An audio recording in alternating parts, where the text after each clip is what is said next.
কুকুরের সঙ্গে রোমান্স করায় এবার অভিনেত্রী মিমি চক্রবর্তীকে রীতিমতো ধুয়ে দিলেন অভিনেতা অঙ্কুশ হাজরা।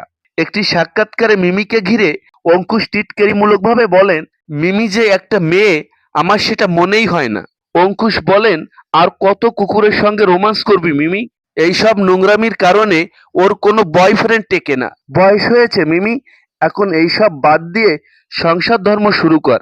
মিমির এই বিষয়কে শুধুমাত্র অঙ্কুশই নয়, তার এই নোংরামি আচরণকে কেন্দ্র করে মিমির ভক্তরাও তাকে বাজে মন্তব্য করেছেন। অঙ্কুশ আরো স্পষ্ট করে বলেন, জীবনে কি করলি? না পারলি সংসার সামলানোর দায়িত্ব নিতে, না পারলি ভালোবেসে বিয়ে করে সুখী হতে, শেষমেশ কুকুরের সঙ্গই বেছে নিলি।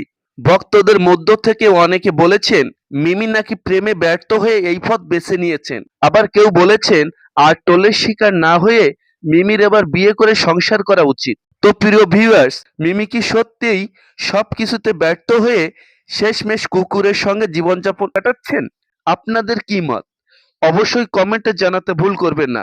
ভালো থাকবেন, ধন্যবাদ।